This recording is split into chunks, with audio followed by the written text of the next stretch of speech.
We are going to start the program very shortly. Before that, I will kindly request all the participants to mute themselves, and please do not press on the present now button. You will find a button on your right hand side of your screen in the down corner. It's written over there present now. So please don't press on that button, and please mute yourself during the program so that we can hear the speaker properly. First of all, I would like to welcome you, Dr. Richard Benkin, to Bidhan Chandra College, to this international webinar organized by the Department of Political Science and History, Bidhan Chandra College, Rishra, Hooghly, West Bengal, India. So we are really glad to have you over here. Let me give a brief introduction of Dr. Richard Benkin. He's a very well-known human rights activist throughout the world. He has been working on the especially on the Hindu minorities of Bangladesh and the people who are staying in West Bengal, the Hindu minorities who have come from Bangladesh and they have migrated to West Bengal. So he's mostly working on them about their conditions, about their human security conditions. Besides that, Dr. Richard Benkin has authored a book called A Quiet of Ethnic Cleansing, the Murder of Bangladesh's Hindus. And he's also the author of the book, What is Moderate Islam? So today he will be speaking on the the quiet case of ethnic cleansing of the Hindus in Bangladesh.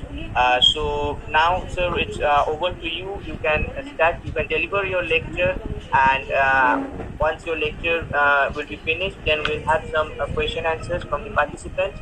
So now it's over to you, sir. You can deliver your lecture. Thank you.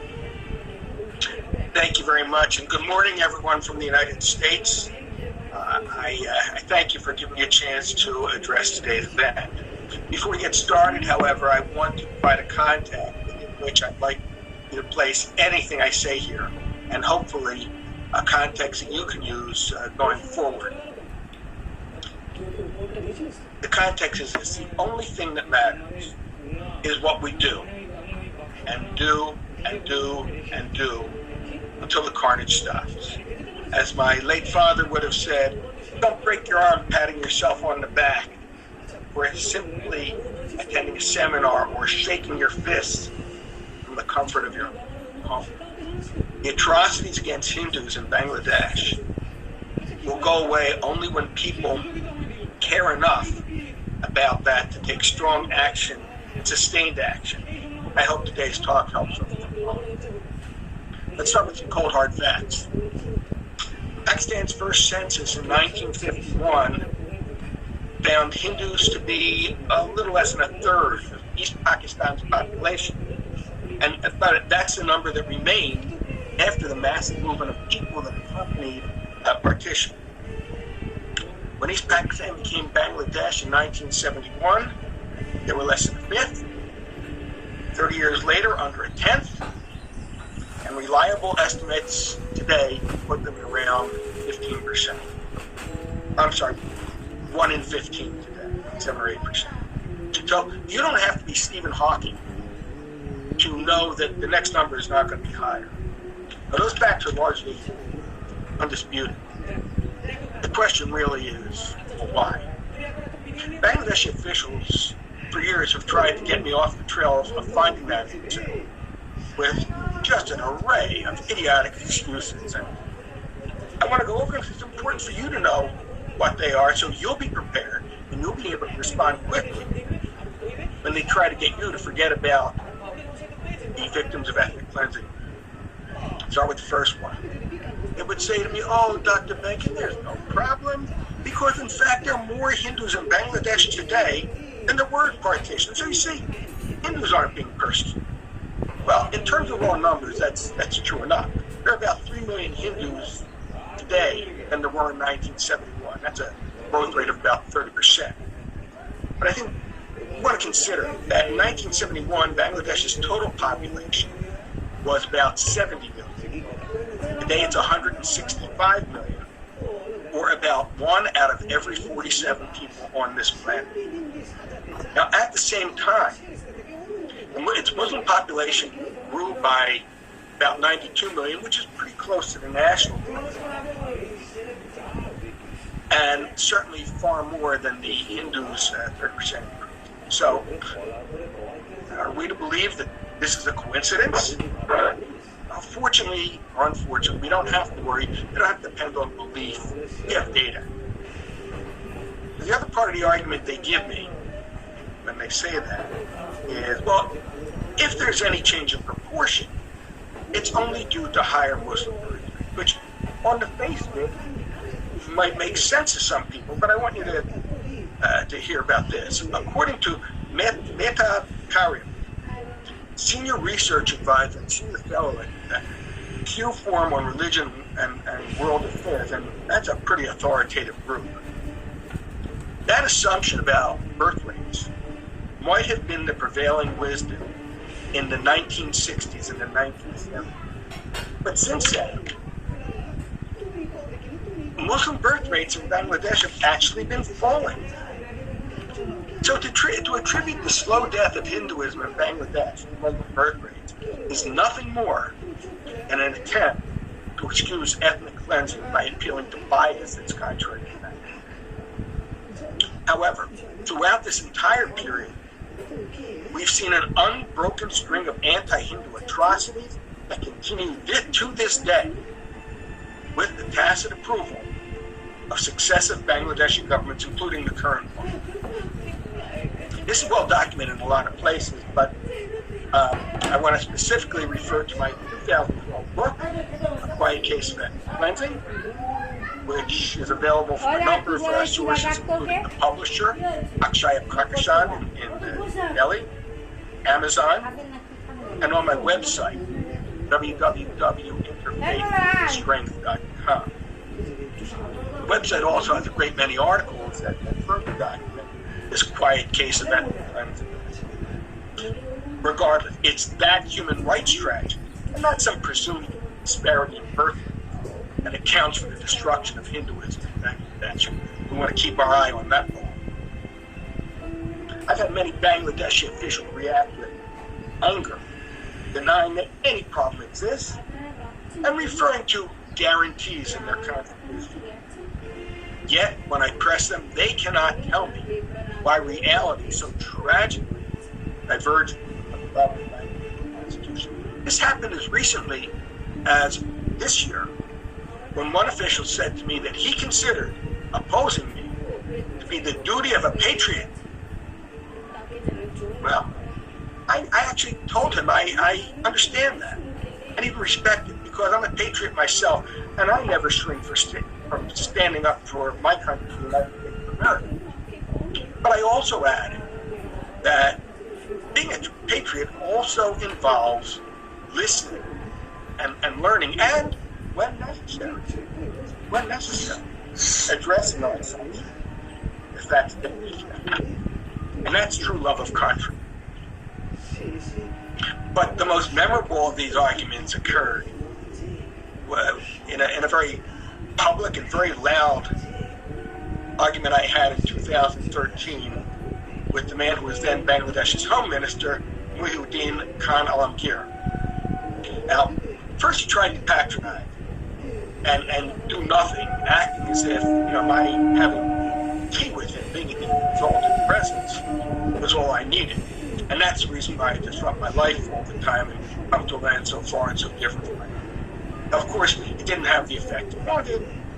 So then he switched to acting as if he was insulted and being very angry, and launched into what I call a "who the hell are you" sort of rant. By that, he tried to seize the agenda by turning it around and saying, well, what about the United States? Brought up any number of real and imagined sins, from the ethnic cleansing of Native Americans, to mass shootings, to lower union membership. And I asked him if he seriously was equating low union membership with what was happening to Hindus in his country. But more than that, I thanked him for actually proving my point by not saying a single word to rebut my point. And you will see in the one string that went through all my discussions, positive or negative, with Bangladeshi officials, was that none of them even really tried to refute the accusation of all these incidents against Hindus. They really provided an excuse. And one of which, he said something, I hear this all the time from internet moles and apologists. He said, oh, in Bangladesh, we all live in communal. But he also added, well, if you find any evidence to the contrary, please send it to me. I'm the Home Minister. Send it to me, and I will take care of it personally. And that is what he said, take care of it personally. I said to him, are you serious? Do you think I have the word stupid written on my forehead? And then I added, and this is an exact quote, I want to make sure I got this exactly. I said to him, when he asked me for evidence, I said, you mean to tell me that here you are, the Home Minister of the country, and you're dependent on some guy from Chicago to bring you evidence? I think you have much bigger problems than we thought. Regardless, that night, I met with a Bangladeshi family whose daughter had been abducted with police involvement. And so I sent him pages and pages of documentation, just so he asked. But of course, he did nothing. Well, shame on me for acting as if he was seriously concerned about all the citizens. Here's another one I like. I'm told, oh, no, the Hindu population, the number of Hindus in Bangladesh has dropped because of voluntary emigration. Well, that's pretty funny, and I would always respond by saying, well, tell me then. We can also say that someone running away from a hungry tiger is doing so voluntarily. I mean, no matter how much they want to stay where they are, they have decided to run away from this hungry tiger. But they've only done so because staying in place is fraught with imminent danger. Is that voluntary? Some years ago, I interviewed a Hindu family in northern Bengal only 22 days after they fled Bangladesh, with little more than the clothes on their back. Their neighbors had invaded their tiny farm, murdered an uncle, beat their father, and gang raped their 14-year-old daughter. Now, no one drove them to the border. No one physically expelled them. I mean to say that they left voluntarily? Hardly. Even now, even today, influential people and their minions with track records of violence continue to threaten Bangladeshi Hindus with death or, quote-unquote, dire consequences if they don't leave the country. If they decide to leave instead of being killed, will their flight be voluntary? It sounds silly, doesn't it? But I think it's important to be able to respond to that again. Now, one of the newer excuses I've got when I address specific action is, oh, these things were not directed against Hindus. The majority community faces this. And this generally happens when I'm on the spot and they can't deny these events because I'm right there. It's really a stupid excuse, and I generally start by saying this is what the majority community experiences. So tell me, when was the last time Hindus destroyed a mosque? Or the last time Hindus abducted a Muslim child and forcibly converted him?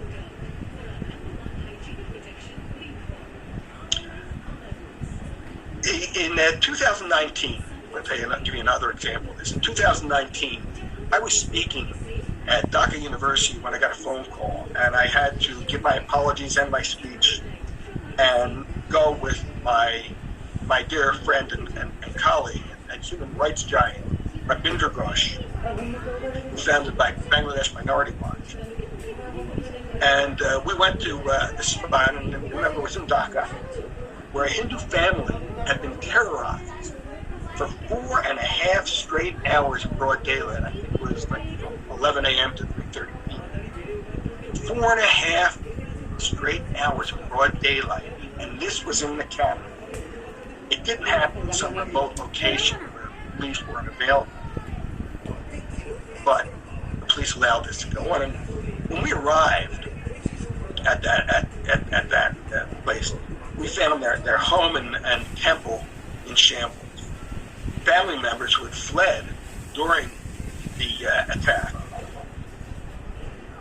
were sitting on the floor, picking through the wreckage and trying to salvage any of their possession or religious artifacts. Hearing that we were on our way, the police made a big show of their presence.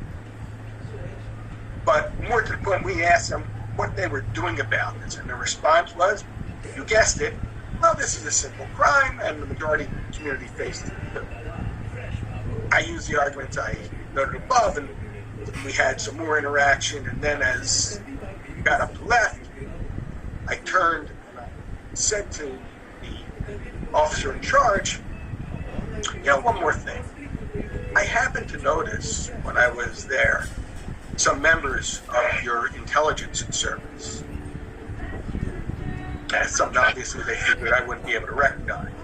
They didn't tell me that it's so bad, or your government's so oppressive that you can't even solve simple crimes yourself. They have to bring in the intelligence. Well, they admitted that intelligence only doesn't come for every simple crime, and admitted to us that, well, they were only saying to me what they were going to say.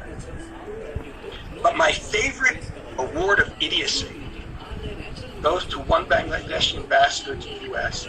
who once tried, as he put it, to calm me down by saying, again, that Hindus have no problem in Bangladesh. And again, this direct quote, it's too bizarre not to get it attacked. He said Hindus don't have any problem. Quote, they cannot find suitable matches for their children, so they go to India where there are more Hindus. Again, stupid, right? I also told him I interviewed hundreds of Bangladeshi refugees in India, and not a single one told me they left Bangladesh to find a marriage partner for their children. So, again, these are ways that the Bangladeshis have tried to get me, and I'm sure others, off the trail of identifying their culpability in this quiet case. Well, you've probably come across litany of atrocities again and again. There's no point in my rehashing them here. But, I recently wanted to see what was happening in this regard during Bangladesh's initial lockdown period. That was from, I think, 27 March through 30 May. And I figured if people would risk infection and possible death so they could attack Hindus and Hinduism, they're probably pretty committed to it.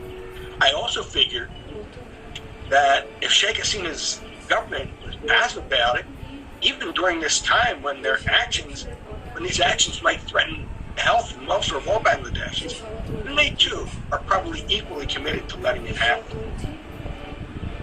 And with this study, I want to be clear, these did not just happen in Dhaka. This happened throughout the country, major cities, as well as small towns and villages. Search as you might, there is not a single example of the government condemning these actions where a single person being more not to eat them or face sanctions if they do. So let's see, how strong is the Bangladeshi government's commitment to ethics?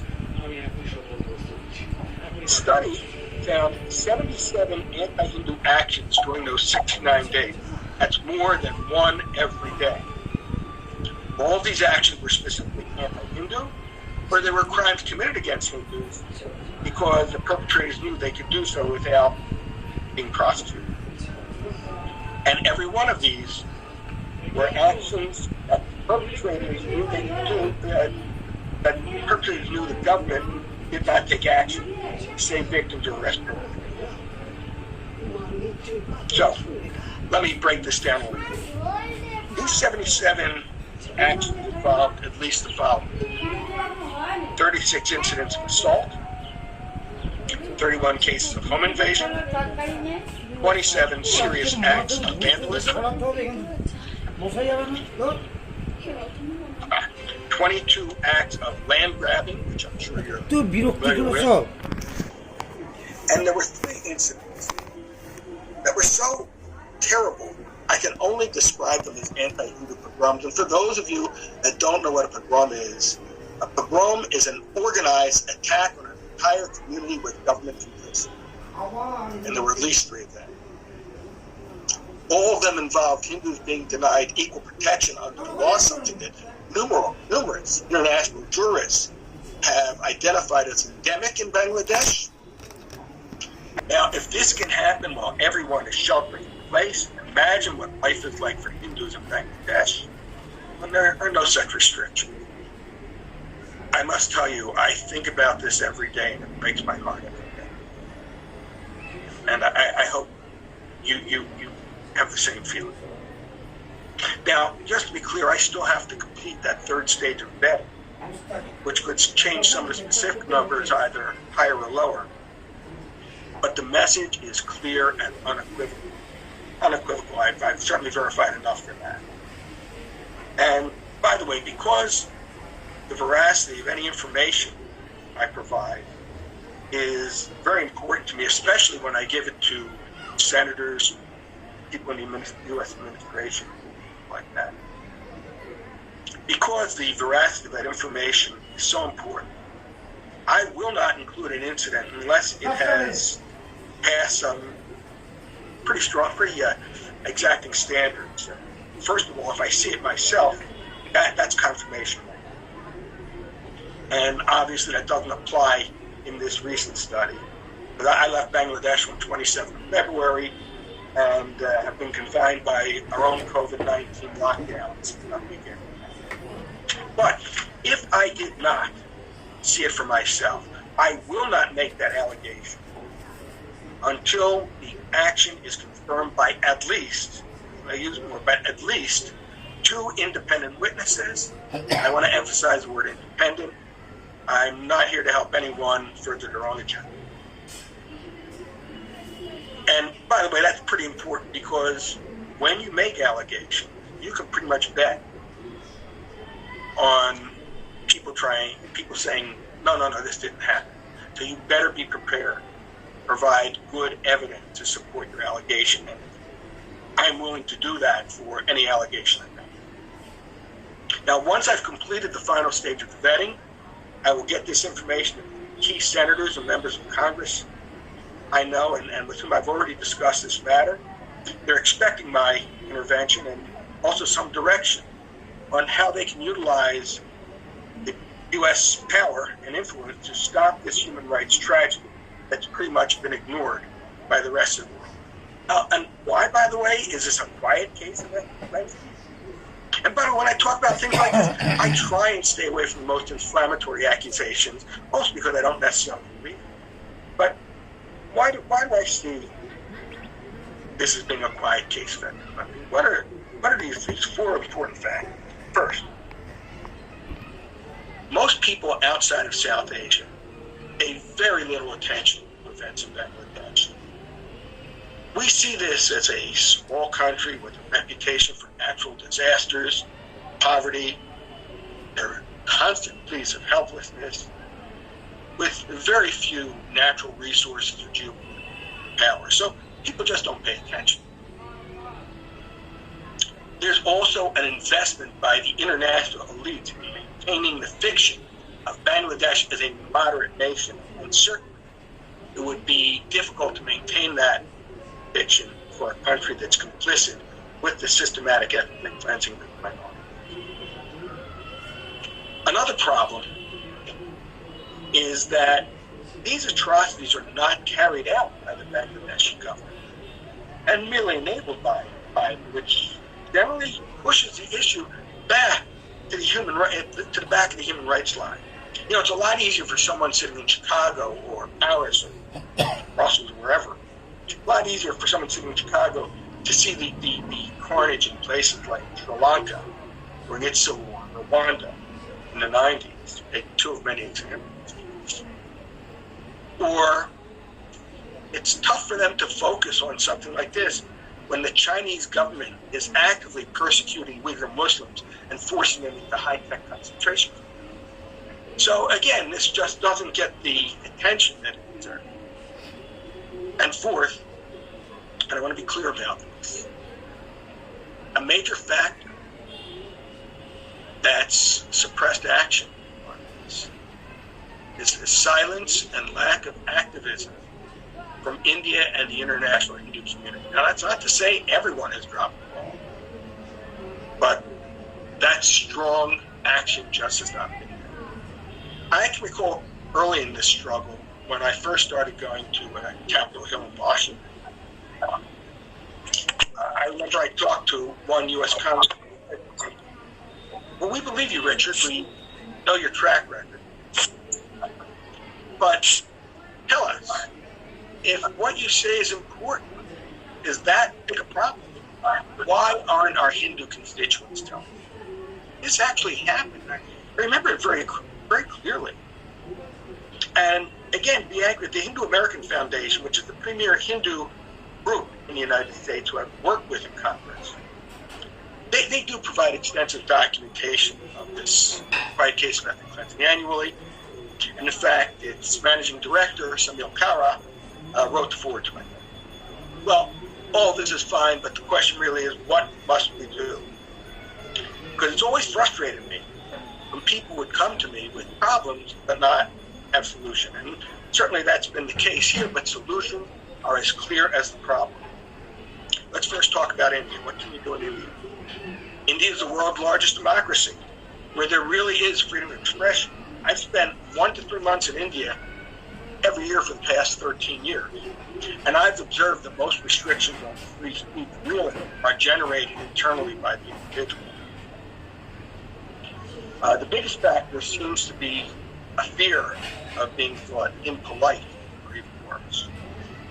The next is a general desire not to offend political leaders, and even if many reserve that only for the side of the political divide they support, others make it general. So there are others, but those are the two most impactful. So it's really up to individuals to realize that to remain silent because you don't want to be thought of poorly while remaining silent continues the murders and the rapes, the deliberate destruction of Hinduism in Bangladesh is not a choice we should be making. And I find that funny, by the way, because otherwise India has demonstrated the consistent superior ability to get things done. So, I've also been told by several highly placed Bangladeshis, because, by the way, even within the leadership of the country, not everyone feels the same way.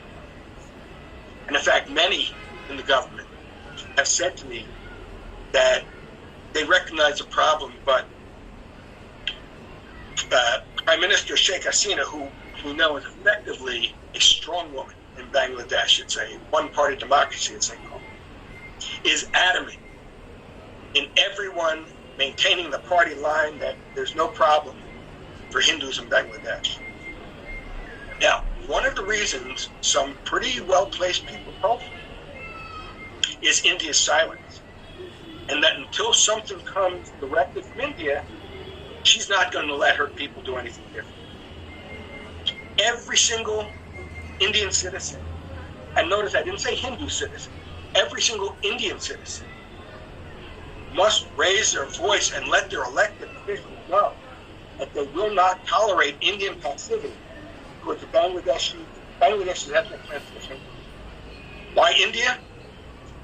In part because knowing about this and doing nothing about it is morally reprehensible. In part, it's because Prime Minister Narendra Modi already has taken the first step along this path. And I want to emphasize this. By including Bangladesh among the nations that persecute minorities in the Citizenship Amendment Act, it is the first official statement by the Indian government that there is persecution of Hindus in Bangladesh, and that the Indian government finds it so bad, on the same level as, say, Pakistan, that they are offering asylum for these persecutors.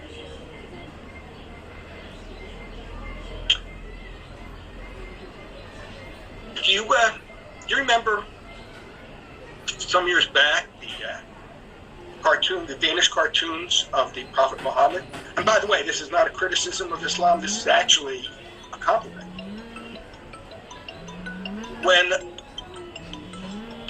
When Muslims were offended by the depictions of the Prophet in the cartoon, at least 15 Muslim majority nations, 15, felt beholden to issue formal protests about it to Denmark. Not to the newspaper, not to the journalists, but to the government of Denmark. And no one was being killed. These were cartoons. No one was facing the atrocities that Hindus face in Bangladesh. And in fact, Bangladesh lodged a formal diplomatic protest. Pakistan's ambassador urged Bangladesh to punish the cartoonist.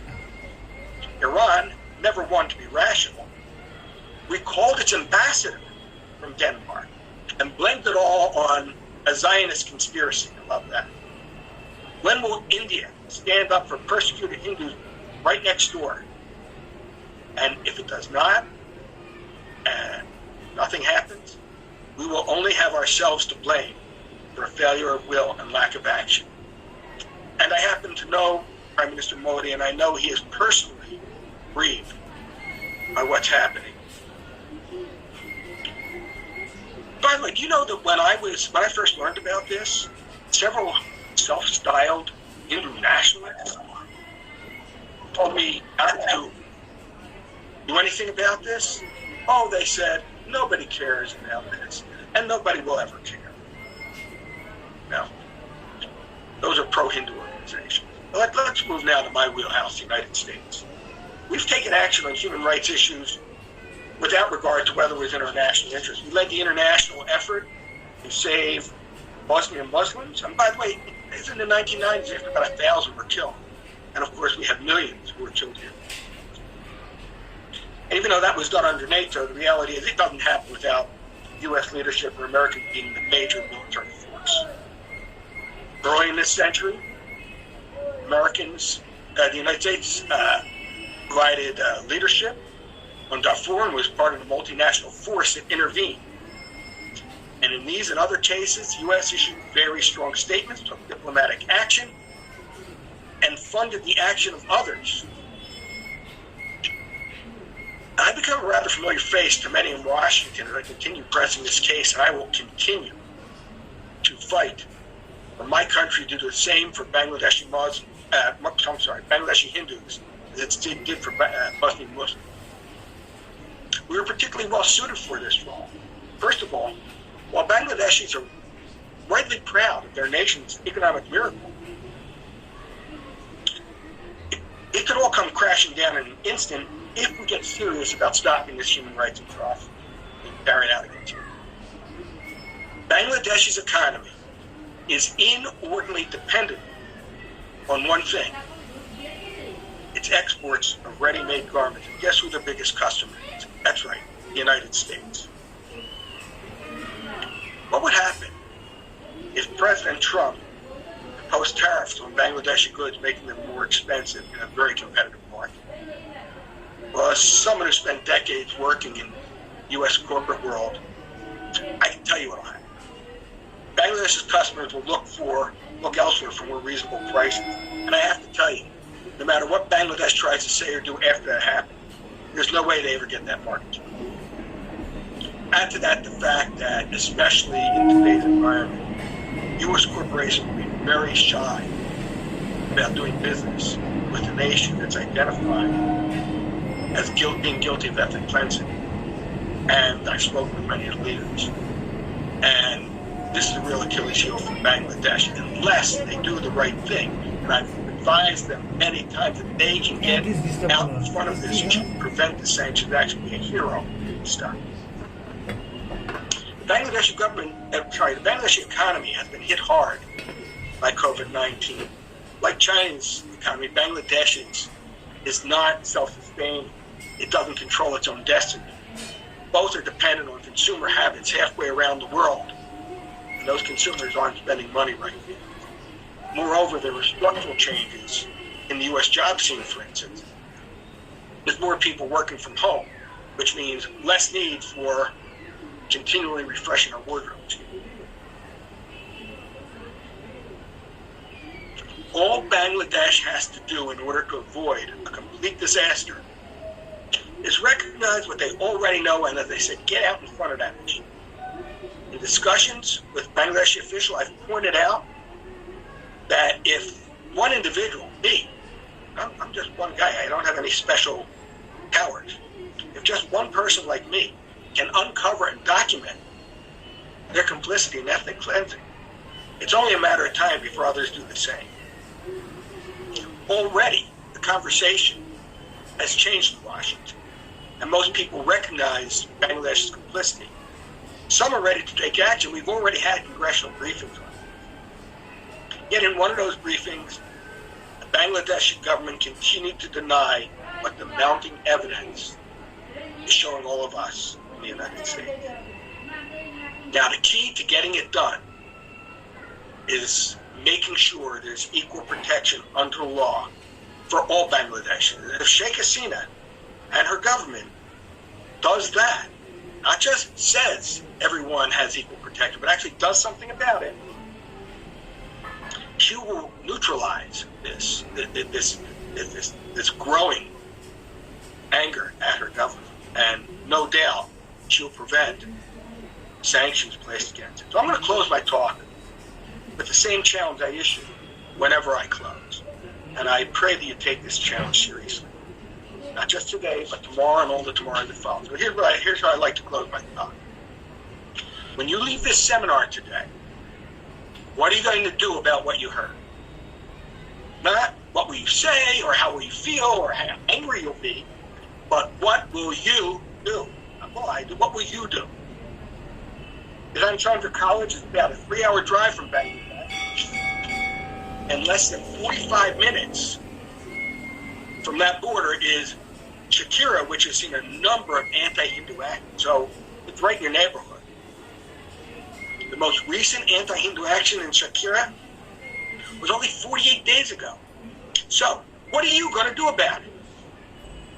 I'm going to continue doing what I do, but what are you going to do about it? And that's the challenge. That's the challenge we all face.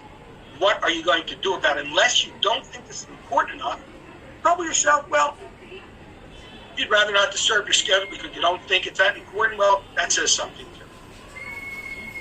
That's the only thing that matters. What goal it is for us to congratulate ourselves for being part of a seminar or writing a paper of Bangladesh's Hindus still live in fear and face multiple atrocities, as we've seen every single day. I found that people engage in human rights atrocities most often because they believe that, one, they won't get caught, and two, no one's going to make a fuss over it. Bangladeshi Prime Minister Sheikh Hasina feels safe enough to allow this to continue, primarily because no one in India cares enough to say anything about it. Change her calculation.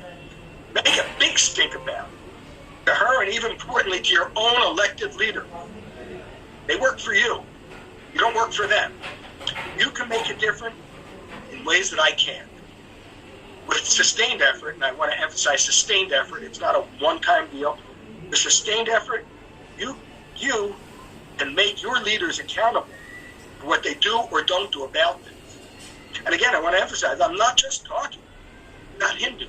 This should be something that every Indian, regardless of faith, is angry at and does something. So if you really want to do something about this quiet case of ethnic cleansing, then go to your leaders, sustain your act, propose solutions. You can get my email address from the organizer. So one more time, when you walk away from today's seminar, what are you going to do about it? Thank you very much.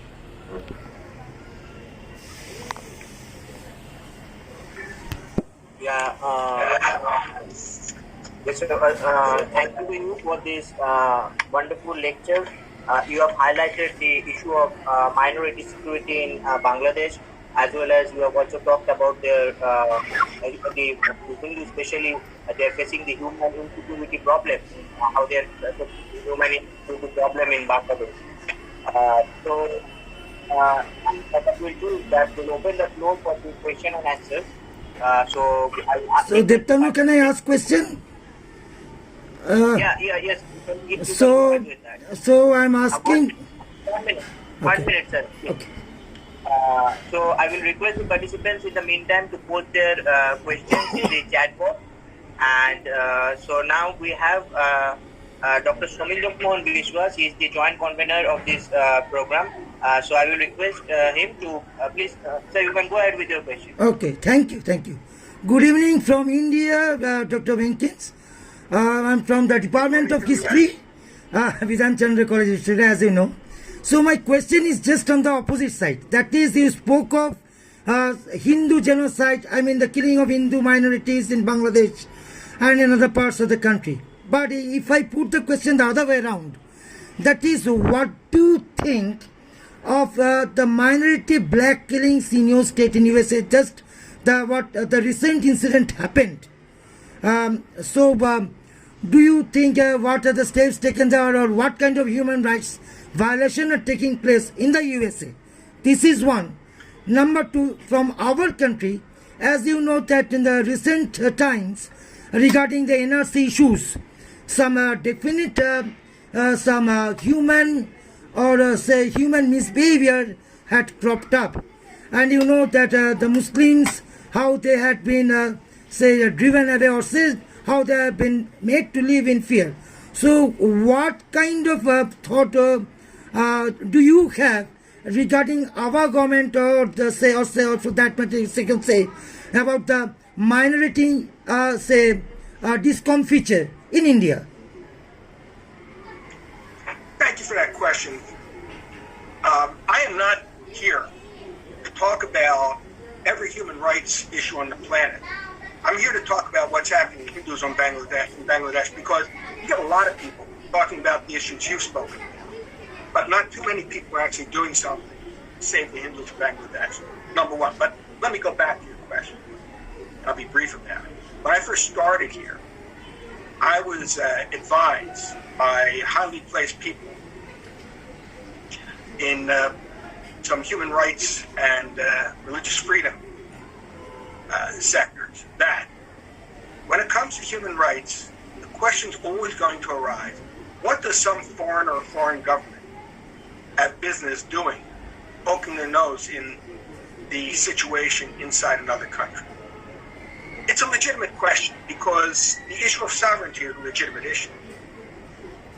And here's what they told me, and I want you to think about it with regard to Black Lives Matter in the United States and what's happening in India.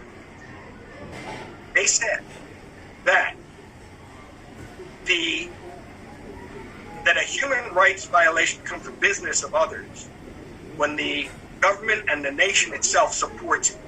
With regard to Black Lives Matter, people are protesting in the streets, and they're being protected because this is a constitutional right, and we're already seeing structural changes. I never said the United States or India were perfect. And it's sort of a silly thing to even have to say. Of course, no country is perfect. And what a country must do is, as I told that person who thought he was being patriotic, is continuously leave open the voices that others might have. And that's what's happening in the United States. And I would say that if we want to compare the situation of Muslims in India and Hindus in Bangladesh, let's just look at the numbers. The Bangladeshi Hindu population is disappearing. That's why, by the way, my daughter, who's an artist, did the cover of this book. She said, if you start in the back, it looks like the community is large, but the longer we go on, the more that community is being driven to extinction. And if we don't act, we're going to end up over here. So Hindus, the number of Hindus is dropping precipitously in Bangladesh. The number of Muslims in India is growing. If things are so terrible for Muslims in India, why are Muslims coming to India? That's fine if they do. That's not my business to say one thing or the other. But I would just have to ask, if it's such a terrible human rights place, the human rights are so terrible for Muslims, why is the Muslim population growing? Why do Muslims continue to immigrate to India? So that's my answer to your question.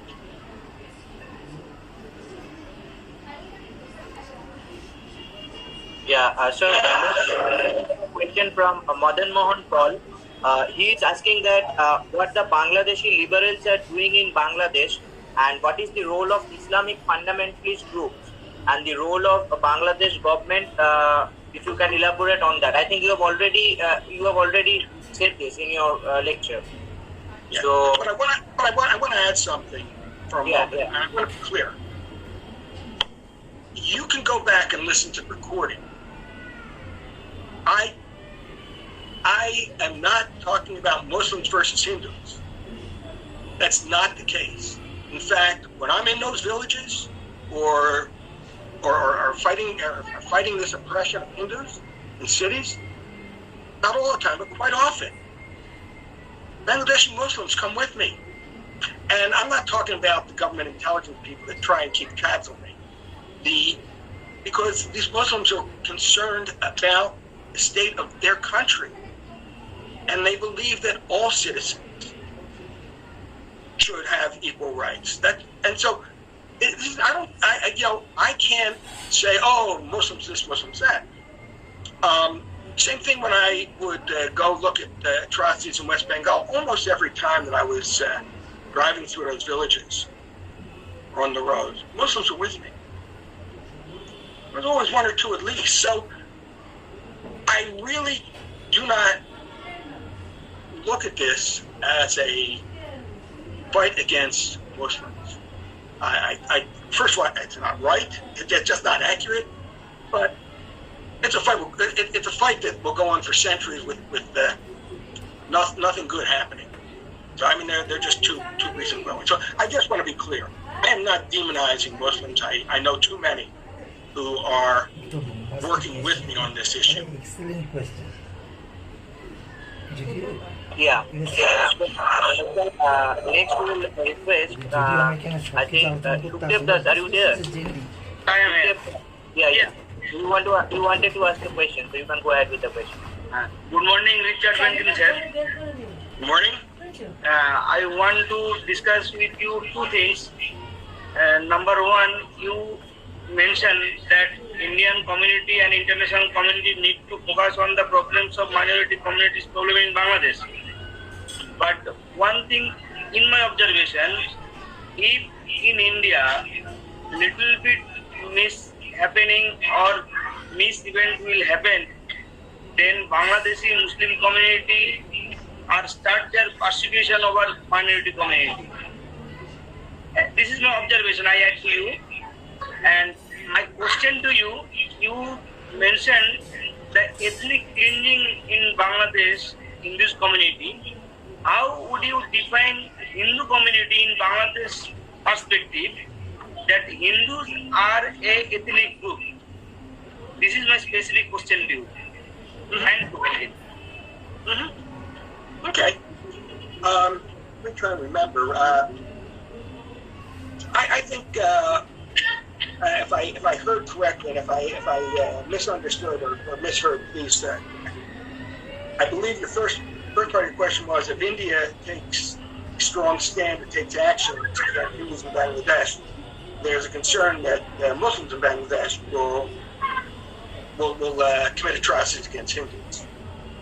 That, I believe, is what I heard. And I guess my response to that would be two. One is that it's already happening. So, secondly, and it's already happening without India taking a strong stance. So, secondly, I want to give you an historical example. Everyone knows what happened to my people, Jews, in Europe under the Nazis during World War II. At the beginning, in the 1930s, when the German government first started defining Jews as non-citizens and persecuting Jews, there was an effort by the American Jewish community to boycott German goods in response, to make a big point of it. Well, they were told by people in Germany, primarily, that, well, you know, if you do this, the Germans are going to retaliate and make things worse on us. Okay, maybe they would. I don't think it would have been worse than what they eventually did in exterminating over 6 million people. So I often find that while I understand, I really do understand why someone might have that sort of concern, historically, it's not one that holds water. So I would not worry about that. Let's see what happens when India does take a stand. I'm sorry, one more thing. I'm sorry, one more thing. We actually can glimpse a little bit of this now, because we know that there's been a lot of controversy about the NRCCAA, particularly among Muslims who feel that it excludes them, and it certainly identifies three Muslim majority countries. So, as I said, this is the first statement by the Indian government about persecution in Bangladesh. But Bangladesh responded by ordering its people, and I say ordering, its people. This is an internal Indian matter, and I can tell you that came straight from Sheikh Hasina. This is an internal Indian matter, and I don't want anything about it. In fact, I wrote an article about it, actually positive, towards NRCCAA for a Bangladeshi newspaper, and was told, the government said, no, you can't talk about it. It's an internal matter for India. So, you know, perhaps concerns about that are misplaced. I'm sorry. Thank you again. Yeah. Next, we have a question from Ulabmir Rahmani. He is from Afghanistan. He is asking you is that how much USA is following the human rights from. I think he wanted to know that he wants to know that how much USA is following the human rights. From my perspective today, American is fighting for human rights, but itself USA is the first country in the world who is violating human rights in the world, in the countries like Iraq, Syria, and Afghanistan. So I think maybe he's focusing on the issue of that why USA is violating the human rights in this country, especially. No, I would say this. I think you're right. I didn't come here to talk about these other issues. If you think it's that important, then get off your butt and do something about it. Sure. Use specifics. Don't just give generalities. Use specific incidents. Vet them as seriously as I vet those I use, and then present them to international bodies or even to the United States itself, or maybe your own country. So next we have got a question from Pulak Bashak. He's asking that he's from Assam. Okay. I am from Assam, India. In my state, Bangladeshi migration is political issue for a long time. In the past, Bangladeshi Muslim migrants were protected by the previous government for their vote bank. But Bangladeshi Hindu migrants are not protected, even who came before partition. And after the CA by the government of India, the problem is rising as Hindus are threatened by the so-called regional organizations directly or indirectly. So how can we tackle this issue? That's a wonderful question. I want to mention that earlier this year I spent about 6 weeks in Bidhan. And it wasn't my first trip to Assam. I love that part of the country, and I wish nothing but the best for it. With regard to your question, again, I'm not really here to talk about that's a related issue. It's a related issue, and I am aware of the controversy that exists in Assam regarding NRCCAA. I have to say, this is something that the people in the government of Assam are going to have to work out with the Senate, and they're going to have to make their stand known. And again, what I would suggest, that's what I suggested earlier to the person who was making general allegations about my country. What I would say, or what I would suggest is, if you want to fight this, get as granular, as specific as you can. Use the academic rigor that I learned at the University of Pennsylvania. Use that academic rigor to make sure that anything you allege is specific and can be defended against all people who try to oppose you. That would be my suggestion to you.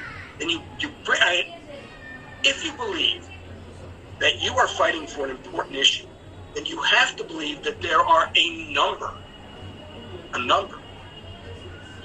of specific atrocities that you can substantiate with, as I said, either go there and see for yourself, or use those two independent eyewitnesses. Remember, they got to be independent. And you have the credibility to stand up and fight for the issues that are important for you. And for everyone at the seminar, including the gentleman who made the accusations against my country, anyone who's willing to work that hard, who cares that much, and will not be dissuaded from what he or she finds to be a serious issue because they're afraid of not being comfortable. Anyone who does that, whether I agree with them or not, I have respect for that person. So I issue that challenge. As I said, I'm pretty familiar with what's going on in Assam. So I do respect that. That would be my suggestion for you.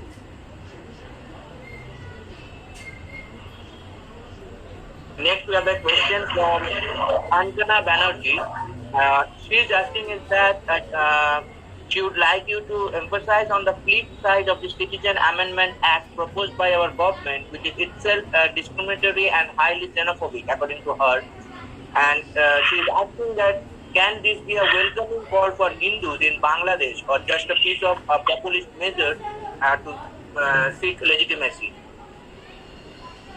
Yeah, good question. And I understand the controversy surrounding NRCCAA, which is why I make a point of saying why I think it's a good thing. Now, my perspective on NRCCAA, what I'm about to say, realize I'm an outsider. I think I know a little bit about South Asia because I've spent so much time there.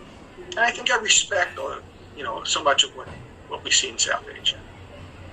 My understanding is that minorities are persecuted in Pakistan, minorities are persecuted in Afghanistan, minorities are persecuted in Bangladesh.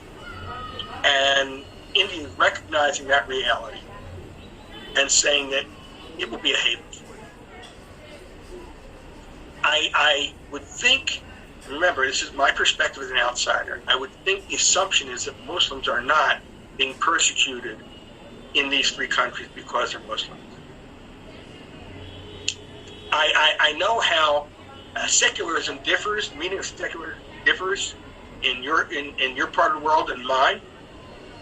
So just the fact that religions are mentioned and not all of them might be something that's problematic for you, and I understand that from my perspective and from the perspective of people I've spoken with. The rationale is that India was going to open itself up as a haven for people persecuted, and that in those three countries, Muslims are not being persecuted as Muslims, and that's why they're not included. I will also mention that my suggestion to someone, not to Mr. Modi, but my suggestion to someone, was that unless someone is just going to oppose it because they have their own reasons, whether they're noble or otherwise, doesn't matter. but someone's going to know. One way I thought that they could blunt that criticism is perhaps Muslims as a whole aren't being persecuted. But we know people like the Ahmadiyya, or Muslims, are persecuted. It'd be good to include those. What about secular Muslims? I know I've seen persecution of them as well. And the governments of those three countries have not really done anything to help them. I've seen Muslim women in particular persecuted. Maybe there's some way to tweak the law to recognize those persecuted groups and still keep the overall philosophy of NRCCAA as India being a haven, and also not opening up India's borders. And I don't care if it's Muslims, Hindus, or whoever, not opening up India's borders to a flood of refugees that the country might not be able to support, especially during this time.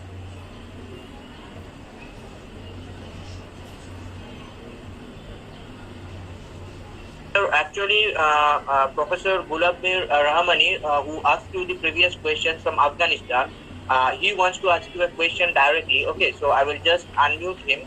So Professor Gulabir Rahmani, can you hear me? Hello. Hello, Professor Gulabir Rahmani, can you hear me? Yeah. Please. First of all, I would like to make a thanks from the speaker, and also thank you for our participants. And I would like to have a question from the speaker. The first question I would like to make is that the USA has come to Afghanistan for nation building in Afghanistan, to support the nation building in Afghanistan.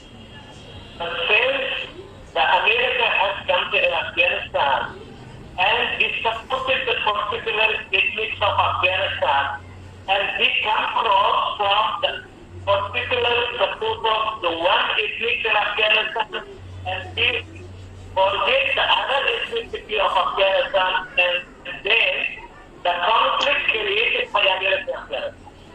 I'm sorry, I'm having a difficult time understanding. Let me complete my question. Since 2001, since 2020, America comes in Afghanistan to bring a change for Afghanistan, to bring a change for the new democratic government. Under the new democratic government, America started ethnic cleansing for Afghanistan. Supported the particular ethnics of Afghanistan under the name of Pashtun, and we standed against the other ethnics of Afghanistan. And we created a problem in Afghanistan. Okay, let me interrupt you. Let me interrupt you. Ask your question and let me answer it. Nothing you said, nothing you said identifies a single case of what we call ethnic cleansing. You've talked about geopolitics. You've talked about U.S. relations with Afghan governments. Look, you got a problem with that, you deal with your own government.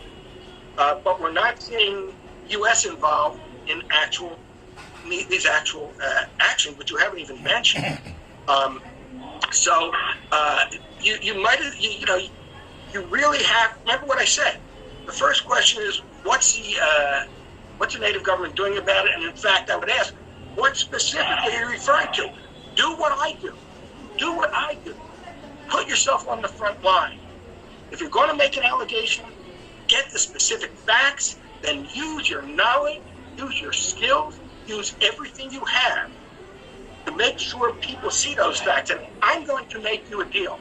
If you can do that for me, and you can get my email from the organizer of this conference, if you can do that for me, when I go to Washington, I'll mention it. I will bring it. I know a lot of key people, and I will make sure I bring it, but you got to give me information that you vetted. I'm also happy to have an ongoing discussion with you about this stuff, but this is not the time to talk about the U.S. and Afghanistan. This is time to talk about how we're going to save the Hindus in Bangladesh. Sir, I would like to complete my question. Sir, did not make my point, because this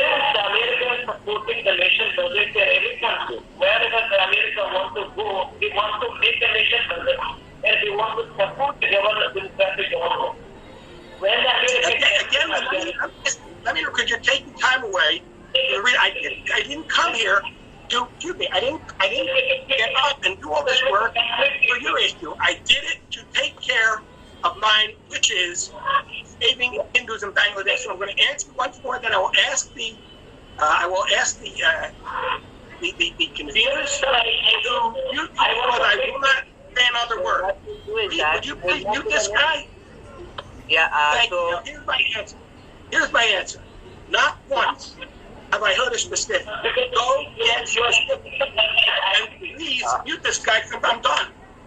Professor Rahman, you can continue the discussion later on with him in any other platform. So we'll move to the next questions because we're running out of time. So thank you very much. So, sir, next question is from Professor Lupsi Mohanty, and she is asking is that hello, are you getting me? Yes, I hear. Yeah. So the next question we have from Professor Lupsi Mohanty. She is asking that if you can please throw some light on the relation between ethnic cleansing and eugenics. Ethnic cleansing and eugenics. Yeah, it's really nothing I know. I only know a little bit about that, but it seemed to me that I got a way to talk about it. It would seem to me that if you get people while they're young, if you try and engineer who's going to populate a society later, well, that could accomplish the same goal. But again, that's not really what I can say is that you might remember back in the early part of this century, there was a lot of suicide bombing in Israel. Since then, Israel has defeated them, and I know a lot of the people involved there. But there were studies done which showed that suicide bombers targeted, more than anything else, they targeted areas where there were children and young people. That's sort of like, related to the idea of eugenics, just like I found the same thing here. Young people being abducted, women of childbearing years being abducted or killed. It all kind of falls into the same thing, I think, whether one tries to engineer the gene pool, whether one wants to accomplish goal by targeting those who might err young that don't conform to what you would like, or whether it's just direct attacks. They're all kind of related. So I actually first was wondering what I was going to say and how that question related, but it actually turned out to be a pretty good question, so thank you. Yeah, next we got a question from Dr. Siddhartha Chatterjee. He is asking is that can neighboring country play any important role in this situation? I mean, I think he is, Dr. Siddhartha Chatterjee is asking you that can neighboring country play an important role in this situation? When you say neighboring, you mean country neighboring Bangladesh? Yes, yeah. The countries neighboring Bangladesh. Well, what are the countries that border Bangladesh? First of all, Bangladesh is, of course, directly borders only India and a little bit of Myanmar. I don't think you can count on Myanmar for much in this regard. But, of course, as I said, India can do a lot.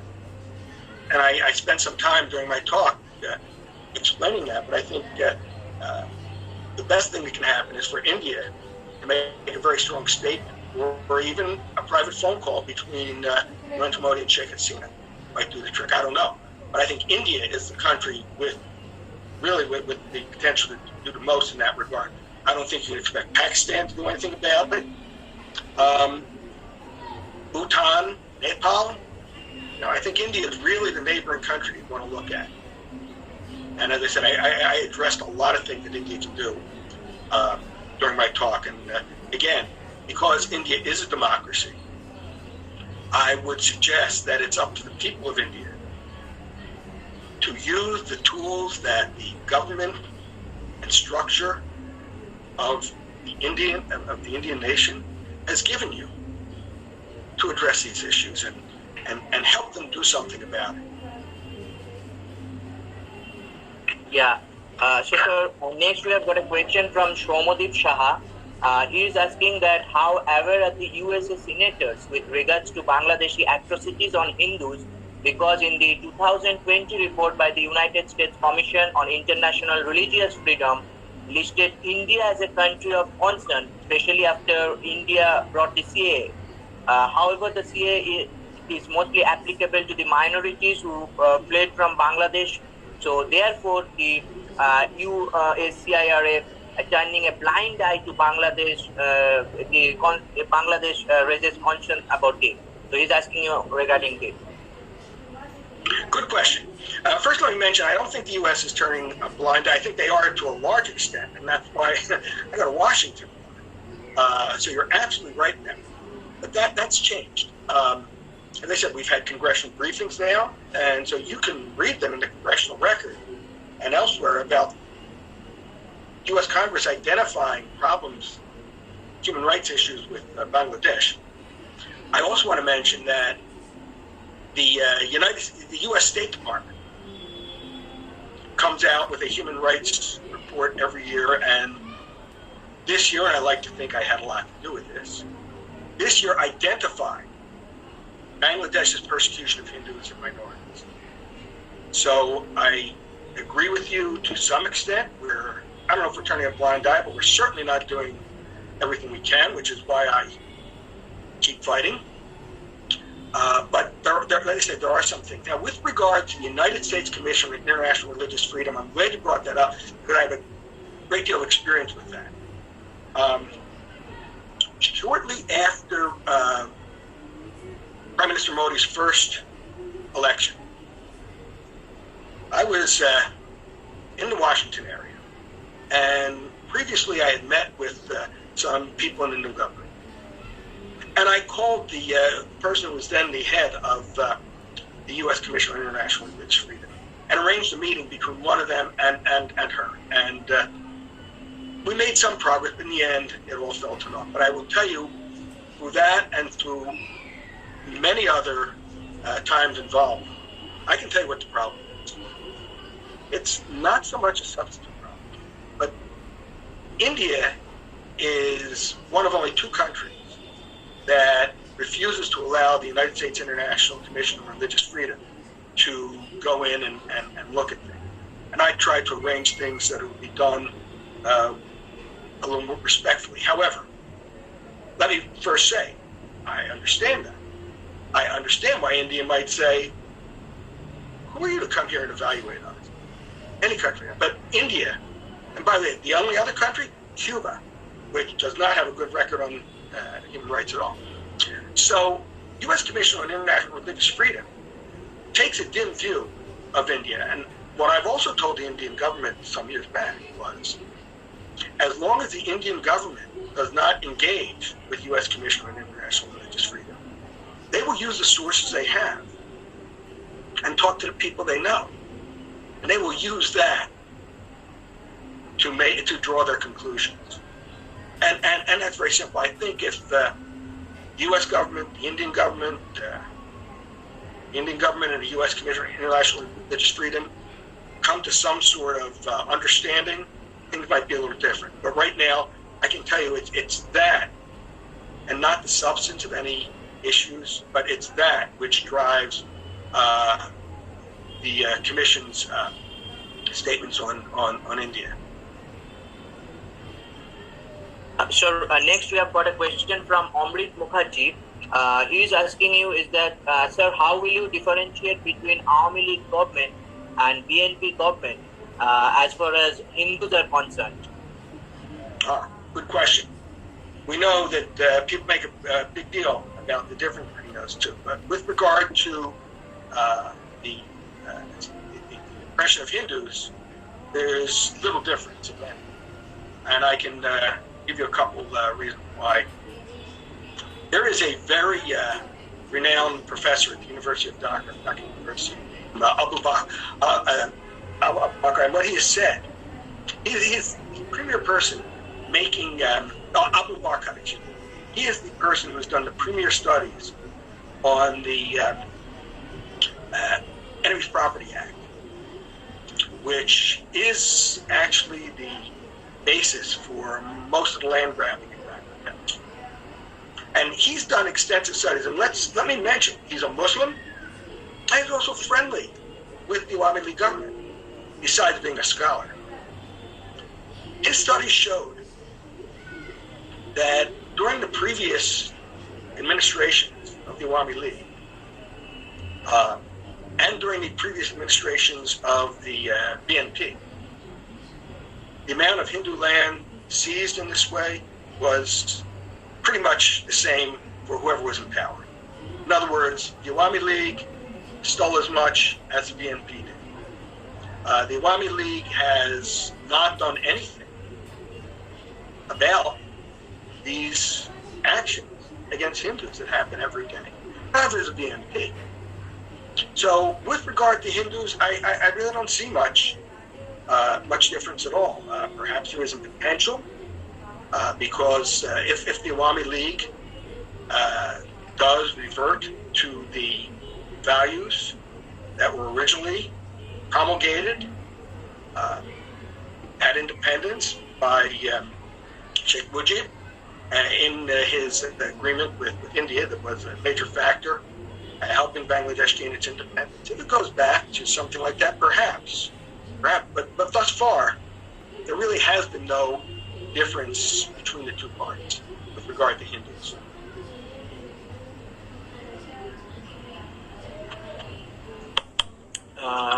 Next we have got I think we are done with the questions.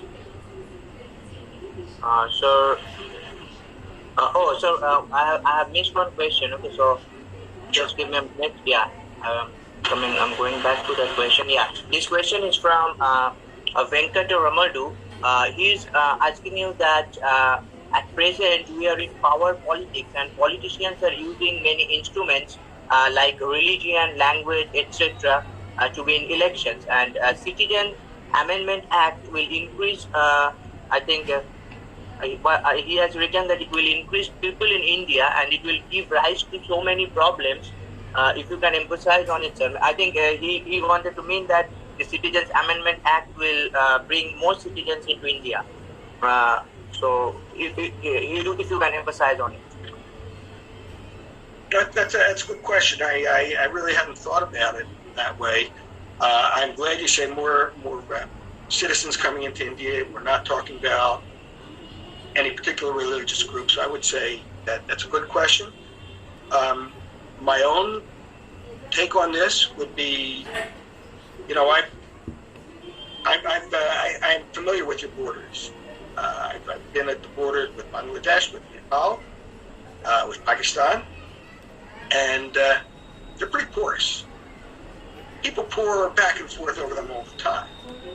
I remember one day standing on the bridge that crosses the Michi River in Panatanki, and I went to the center of the bridge, but I wasn't allowed to go further. They considered further than that in Nepal, but I negotiated to go to the center. And the Michi River was dried at that time. There was no water. But I stood on the center of the bridge, and I could turn in either direction, and I saw people running back and forth, often with large parcels. Before that, I watched large lorries cross over from Nepal, stuffed with things, and the people I was with, who were native to the region, identified them and showed me how to identify some of them. Oh, that lorry is carrying arms. That lorry is carrying counterfeit banknotes, etc., etc., etc. That lorry is carrying people. So I would say the answer to that question has more to do with how you control your borders than with the act in and of itself. I will add, however, out of respect for the questioner, because I do think it's a good question, I will add that the people who have supported and passed that act should be the first ones to stand up and say we have to control our borders to prevent some sort of demographic disaster affecting India. But I really believe if you want to prevent that sort of influx, you really need to control your borders.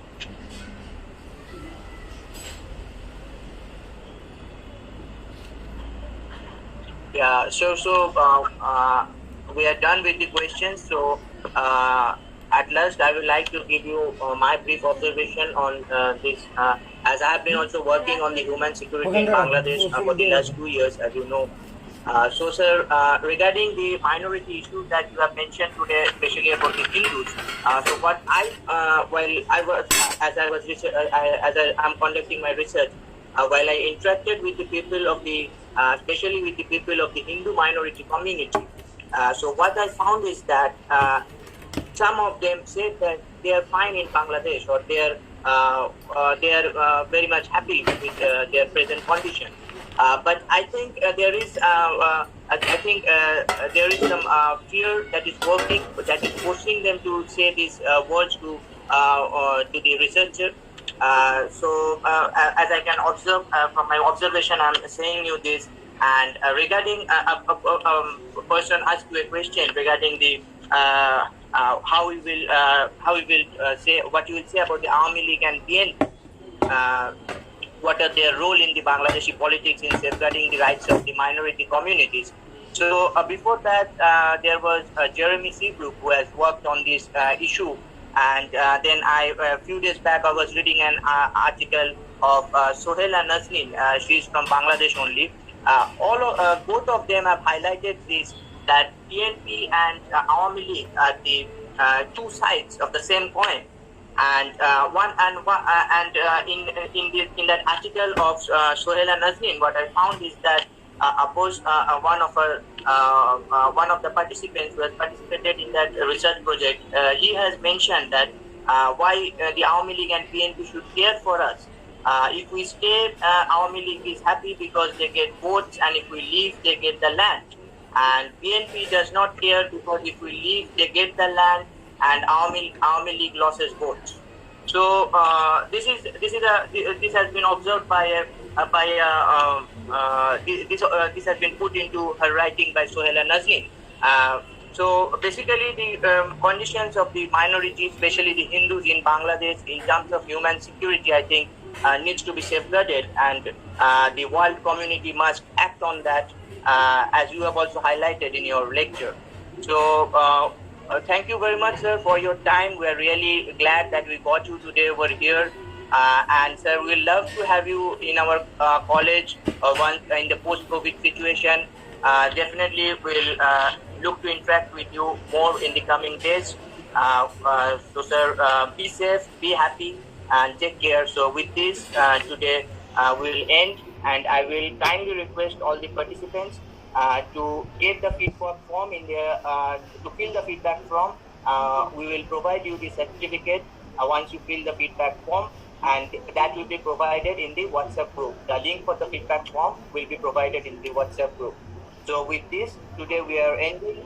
Once again, I would like to thank all of you for joining us today. I would like to thank my colleagues of Bidhan College Rishra. I would like to thank all the students, and especially, I would like to thank the Vice Principal of the college, Dr. Ramesh Kaur, and the President of our governing body, Dr. Sudipta Roy, and also I would like to thank the head of the IQAC.